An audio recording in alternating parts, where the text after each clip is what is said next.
This is Marcus Whitney's audio universe. Like, you gotta do the work. You gotta show up and just do the work.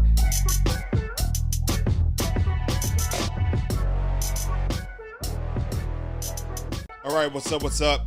Happy Friday. Ending out the week strong. I had a different episode scheduled for today.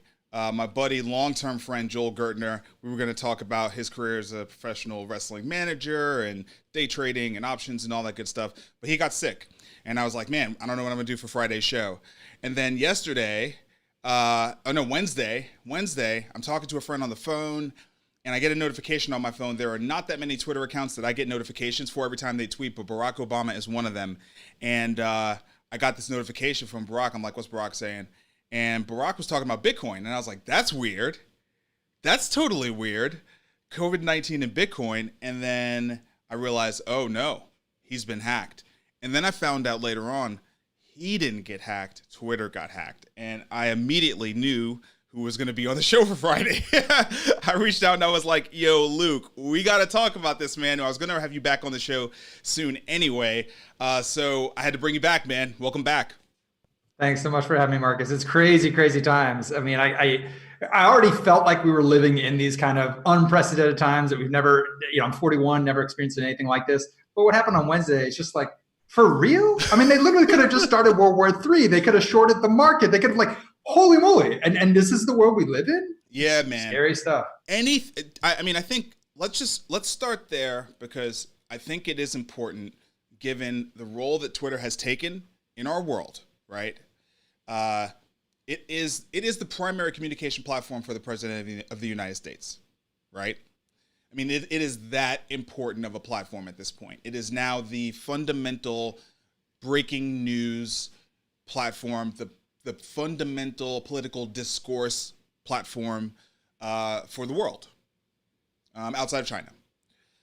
And it got hacked at the core.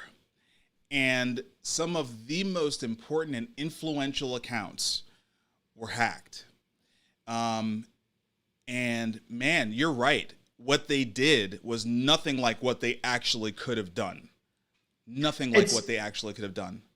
It's shocking too, because anyone that's been in the Bitcoin space for a while, we're just like, this was like the Nigerian email scam. Like, we've seen this for, I've seen this for 7+ years. Like, send me your Bitcoin and I'll send it back. We're like, what? Are you kidding me? And they use the same address.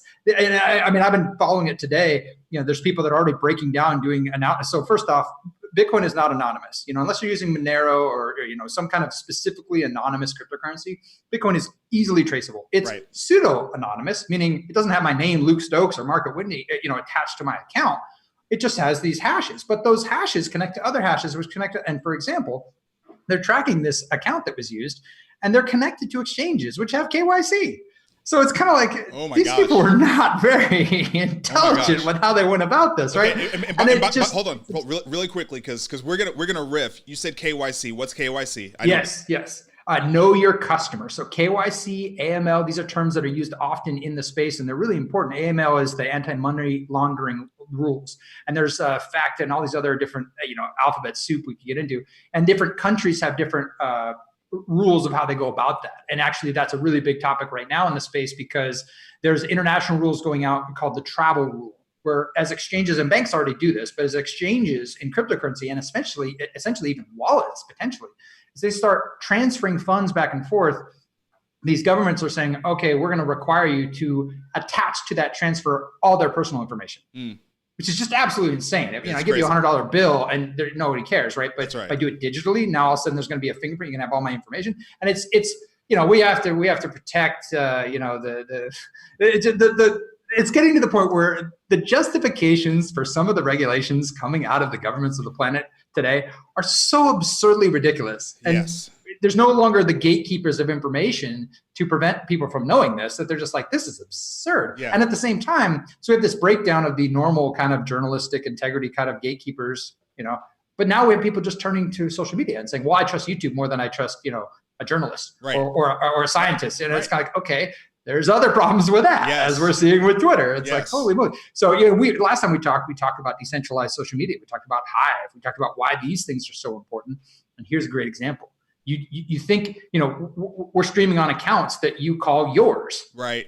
Right. We're using, using technologies like I'm using my Zoom account, right? It's not mine at all. That's right. Just go away. But if it's my Peak D account, my Hive account, that's a blockchain account that is mine, and no one can actually take that away from me. Okay.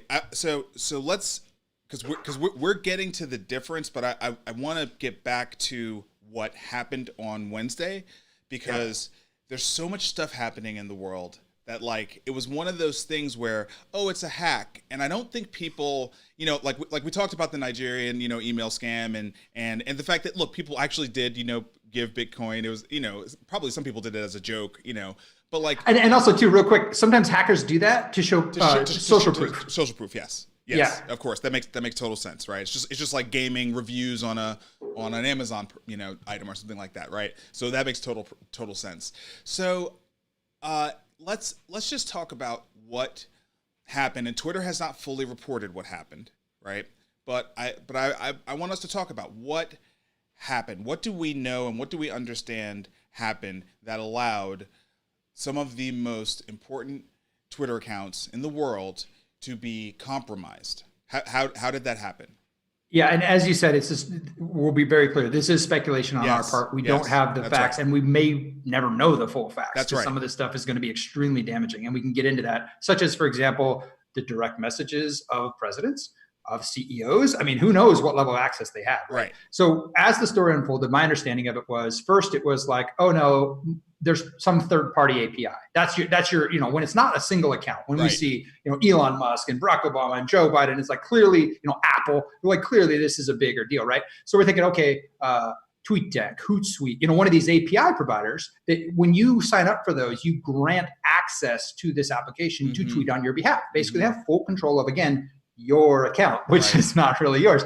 And so that was the first initial, like, okay, maybe that's what it is. But then people started, and they thought, well, these guys have two-factor authentication. Like, you have to verify things with another two-factor authentication is like a Google Authenticator app or text message, which I wouldn't recommend because of SMS is not very secure. Yes, that's right. Anyway, it was interesting as people started unpacking it. They're like, I think this was actually attack on the inside. And then Twitter itself started confirming some of these things, saying we had basically a social engineering attack.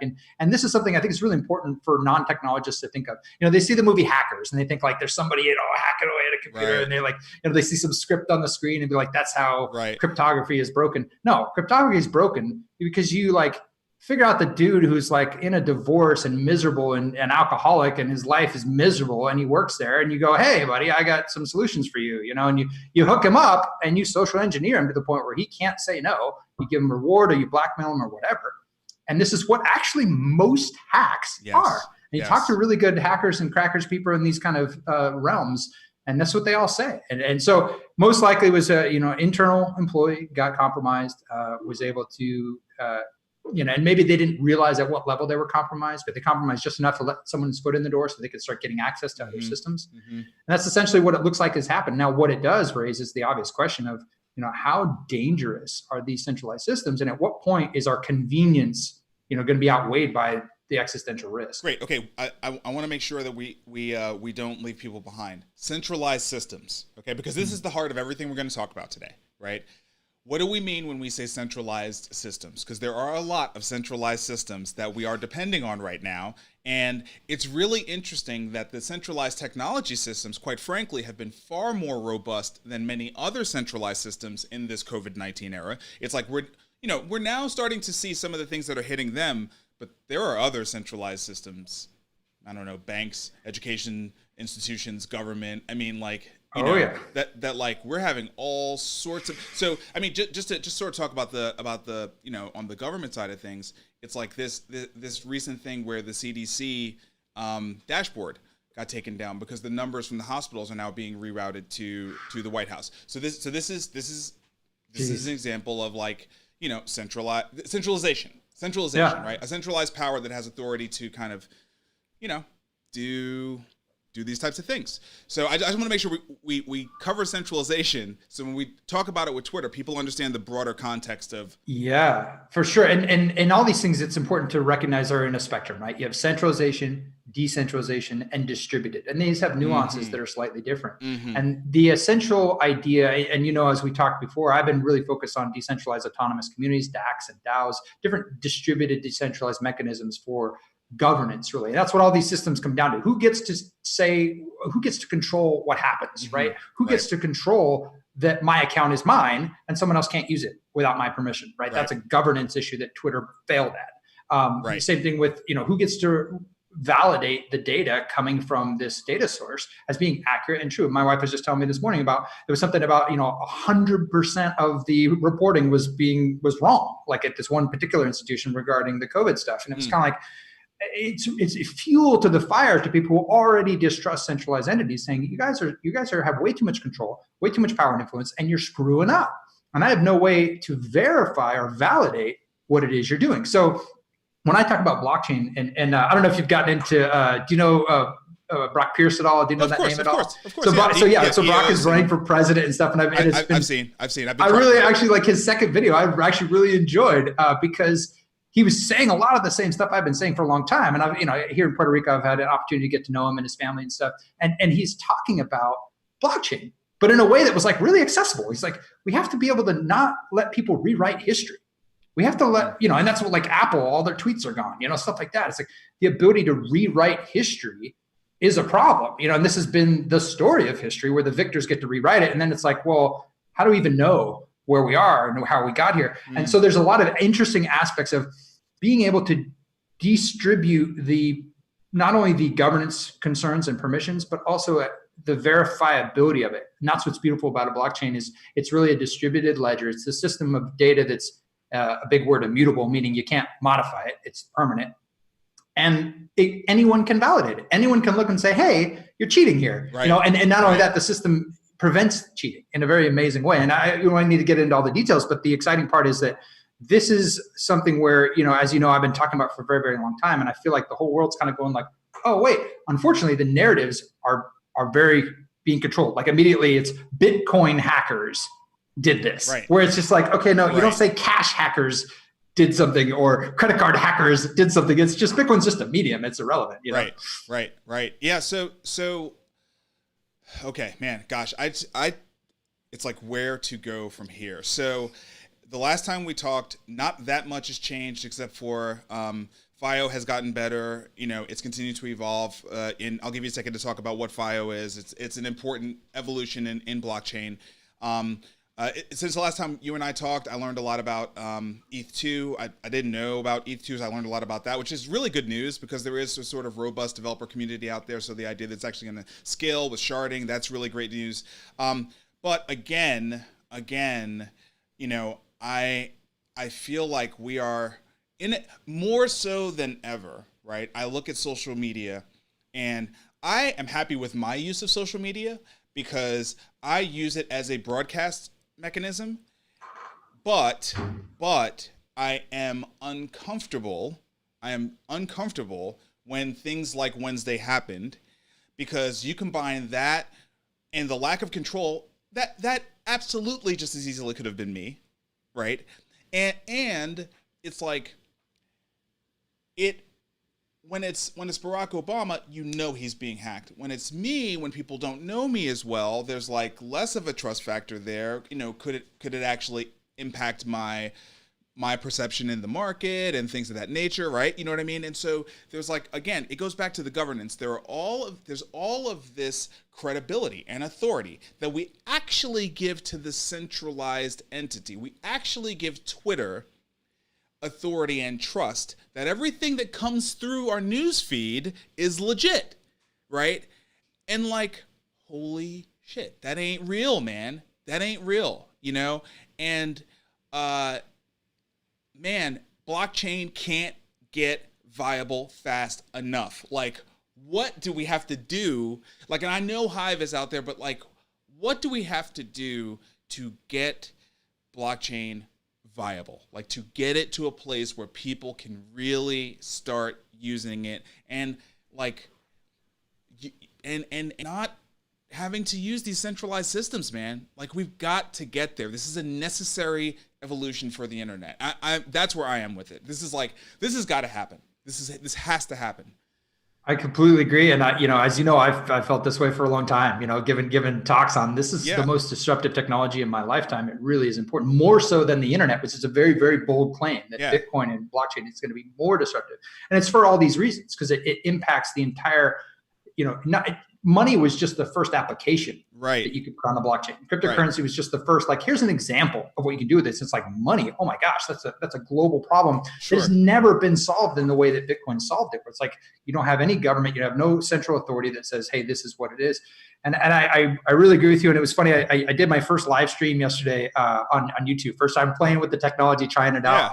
And I was talking about kind of looking at, well, here's all the things I've been working on. I've been working on these DACs and DAOs. I've been working on helping, Hive and being part of that community. And I'm now, as you said, working on FIO, the Foundation for Inter-Wallet Operability, this protocol where all these different cryptocurrencies and all these different user experiences could come together and have a standard. Kind of like, HTTP created a standard where you get the World Wide Web, you get web browsers, and also there's a usability layer. And people are like, oh yeah, okay, this makes sense. Yep. So it's kind of, it's been encouraging and exciting, but it's also been paradoxically kind of discouraging, like almost to the point where there were some days where I'm just like, man, I'm really frustrated. I'm really actually almost I'm a very optimistic and very high energy person. And I had to sit back and go, and I'm doing self-analysis. We were talking before the show, and I hope to get into this some more now.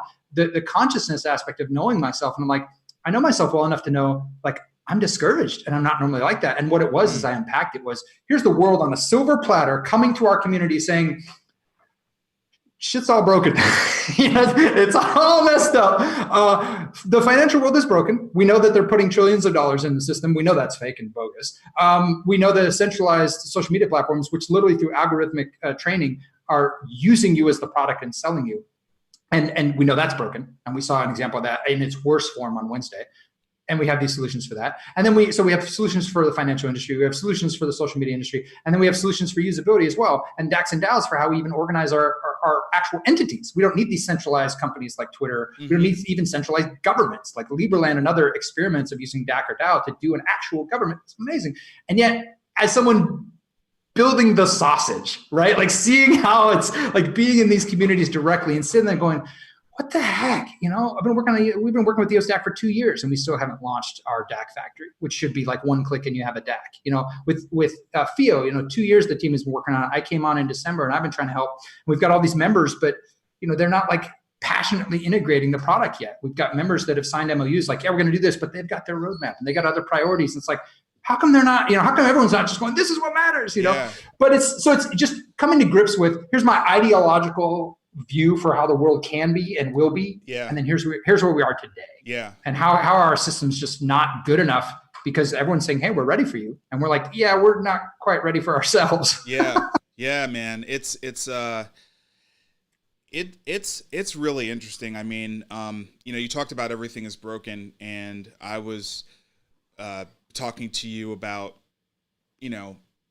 higher education, right? And how this pandemic has we've been talking for a while now about higher, and when I say we, I mean the we that is society, right? We've been talking for a while now about how higher education is only in a conversation with healthcare when it comes to its price running far, far, far ahead of the standard rate of inflation, right? And quite frankly, I don't think you can actually compare the ROI of education to healthcare. And that's not to say that I work in healthcare, and that's not to say that healthcare as is great. But it does have a much clearer ROI in many instances than higher education does today, especially things like liberal arts degrees. I mean, it just is what it is. When I say ROI, I don't mean some existential ROI. I mean a quantitative, money-based ROI. You pay money, how much money you invest, you better have a return, right? Yes, that's real. Yes, you invest, you largely finance it, so you're investing against yourself, and then, how does it actually play out, right? But their whole institution is based on real estate and bringing in many, many, many, many people into a close quarter location and then, investing in that location to create experiences, educational experiences, but to create experiences that cannot easily be replicated, right? That's what they're ultimately selling. And when we're in this moment where much of that is, quite frankly, dangerous, okay? Dangerous. They can't pivot. They can't evolve. Like, they can't. And so now when they say, hey, we're just opening up, you're like, okay, is that because it's safe or is that because you need the money? Why? What's the answer? Why are you doing that? Is it because it's safe or is it because you need the money? And then we start getting into the deterioration of trust. Yes. We get into the deterioration of trust with these centralized institutions that have failed to make innovation a core competency, right? That have failed to kind of see that innovation is not antithetical with human progress. It's like at the center of it. It's like the more we innovate, the more we will be likely to have a peaceful society. And the more we try to hold on to power through regulation and societal pressures and guilt and shame and things like that, the more we will have oppression. Yeah. These are, anyway, I feel like I'm going off on a tangent, but I don't think I am. Like I think you're doing like the classic Simon Sinek start with why, like go deeper, right? Yes. Where people are frustrated. They're looking and saying, all this stuff's messed up. I can't even get a grip on what's real anymore. And for me, I think I like to go back to, the big word again called epistemology. It's your mechanism for justified belief. How do you know what you know? What process do you use to understand that you think you have knowledge about anything? Logical fallacies, these mechanisms for saying, okay, we got to figure out what is. And these are things, ironically enough, our universities and schools don't teach us. No. It's like, well, and if you want to go a little bit deeper, I highly recommend a book by Peter Gray called Free to Learn. And it talks about something called unschooling and the paradigm of, it really gets into how human brains learn. And they learn through play. We always have, we always will. Whether, you're out in the, and he talks about way back in the day with these tribes, they would learn at hunting and gathering as play. They would play at making weapons. They would play at weaving baskets and stuff. It was through their play, and they would gradually, through play, get all the skills necessary to be successful in that day and age. It's no wonder my kids want to be on the computer all day long. What do they see their adults doing? On computers all day long. They're practicing whatever's required for that society to be successful, right? Yeah. And so it breaks this all down. And then if you go deeper and look at the Prussian model of education, you look at the foundation of where this model started, it was designed specifically to create compliant factory workers. This is not like conspiracy theory weirdness. This is documented historical fact. And if you dive into how the governments around the world saw this and go, ooh, that's really successful for an industrial age, let's do that. Makes sense. They basically, got control of a whole generation, and that model is still in play. And higher education. Generations. What's that? Multiple generations. Oh yeah. It's been going, and that's why I homeschool my kids, and I've always taken that approach. I was homeschooled as well, and I think it gave me a different perspective on things that has been really, really useful to me. So it's a larger conversation about, we all need to break out of this matrix of sorts that we've been stuck in about aspects of our lived reality that we are beginning to realize are not true. Whether it's central authorities telling us certain things, governments telling us certain things, previously trusted entities telling us certain things, we have to level up and understand, I have to evolve my consciousness. I actually have to remove entropy, which increases my ability to attach to others because I know what's real and what's not. And that really increases your capacity for love. And that's maybe what this whole simulation is about, if we're in such a, experiment. And so I think it's interesting, it's challenging, it's really uncomfortable, but it's also probably the most important thing for our species. Like, we have to do this.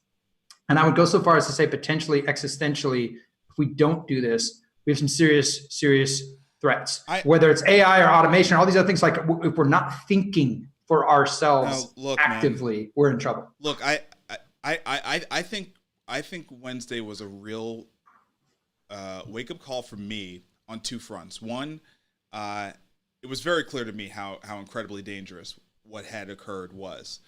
And the second thing was just noticing within my own social circles, very, very intelligent people, it was not like, it was like a blip on the radar. It wasn't like a holy shit, we've been compromised, you know? And like, for me, that was just like,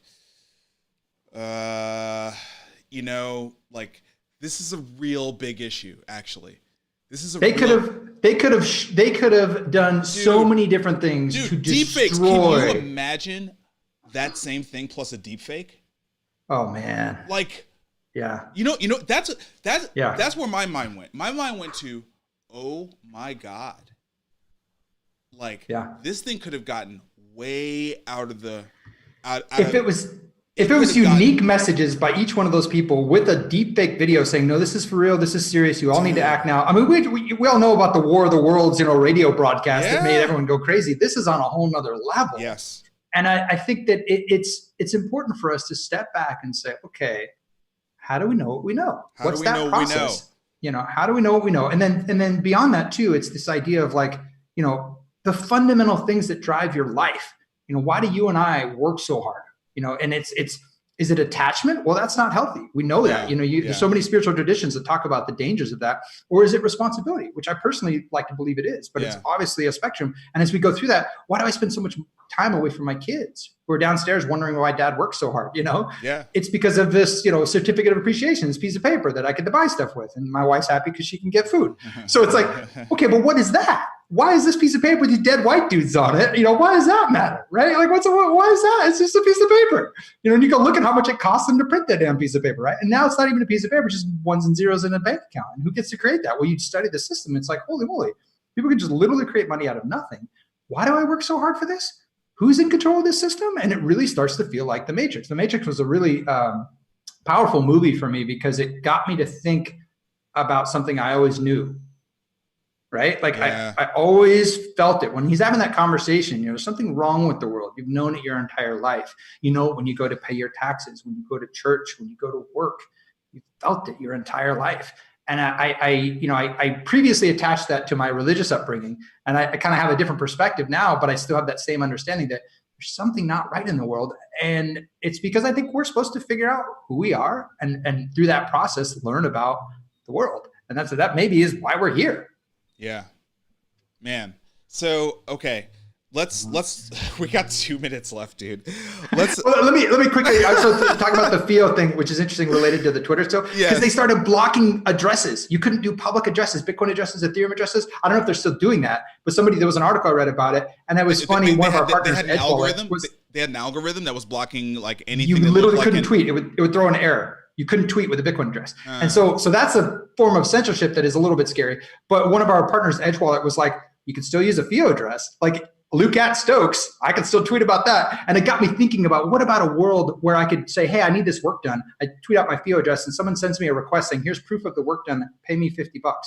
And I just reply. How decentralized is that? I wouldn't even know who the person is, but if they can provably do the work, what do I care, right? How awesome would that be? And so I'm starting to think about even a whole new evolution of decentralized systems that don't even have an interface. They're just individuals peer-to-peer connecting to each other. This is the future that we have. Listen, people, we got to start thinking more deeply.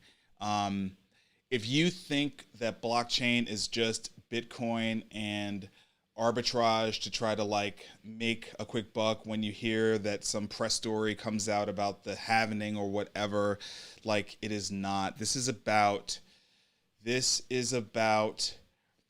fundamental ways of being in community, which we already sort of have subscribed to a certain way.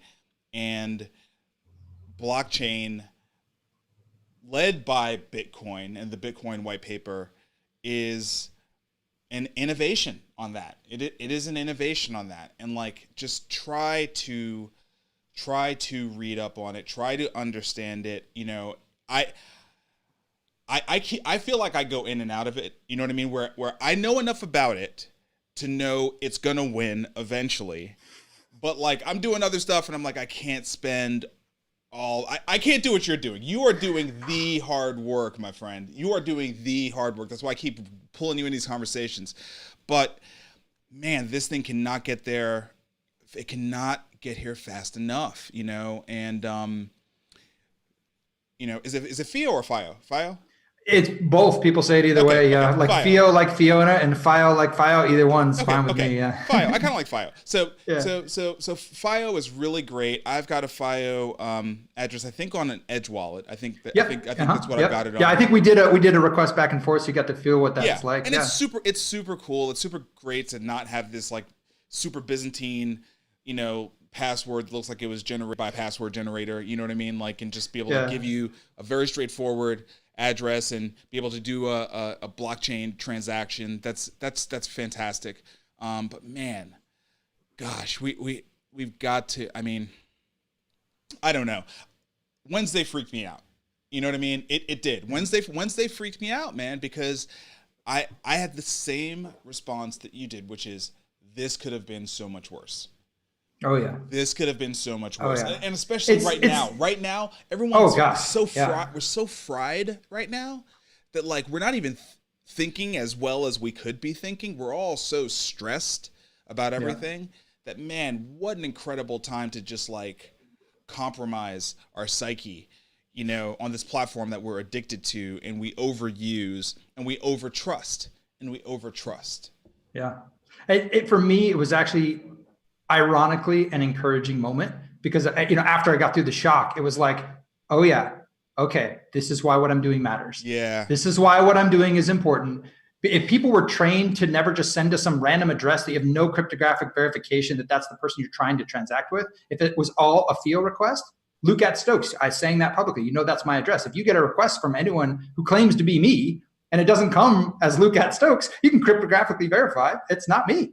And so it got me thinking like, okay, this is really hard. I've never done it like I was a bootstrapper. So I've never done a thing that was, I got involved with an entity that was VC backed and kind of thinking through that process. Now I'm on the foundation side doing the nonprofit part of it. And it's like, this is hard. This is really, really hard. Like to get people excited about this, to get people to know this is important. And so Marcus, I want to thank you. And I appreciate you as well, because you are kind of bridging the gap between those who are like, yeah, what's that over there? And us who are just like, man, this is all that matters. I've sold my business. I'm focused on this whole time. And you're bridging the gap to be like, let me try to translate. Let me try to help people understand this is important. And then people are gonna be like, oh man, 5 years ago. Yeah, I heard about that on Marcus's show. Like, heck yeah, I'm so glad I knew about that.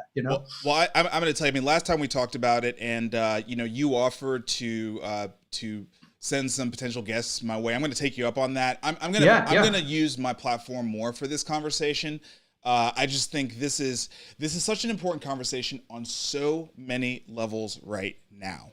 So many levels: the financial level, the broadcast media level, the education level, the verification of who you actually are level. Like we need more trustworthy systems right now. We just do. Yeah. So I'm going to use my platform for this more. And again, thank you for the work that you're doing.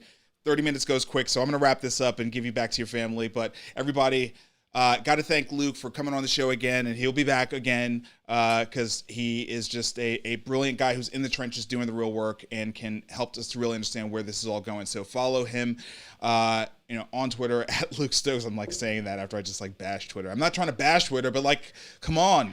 And follow me on Hive. Come over to peakd.com. I'm Luke Stokes there as well. I need to add that to this slide. I have a slide. That'd be awesome. I need to add the whole Hive thing. We need to do an episode on Hive for sure. All right. The book, Create and Orchestrate. You've heard me talk about it every day. Go buy it. The podcast, Marcus Whitney's Audio Universe, everywhere you get podcasts, and at Marcus Whitney everywhere online, including Hive. I should need to add that to my slide as well.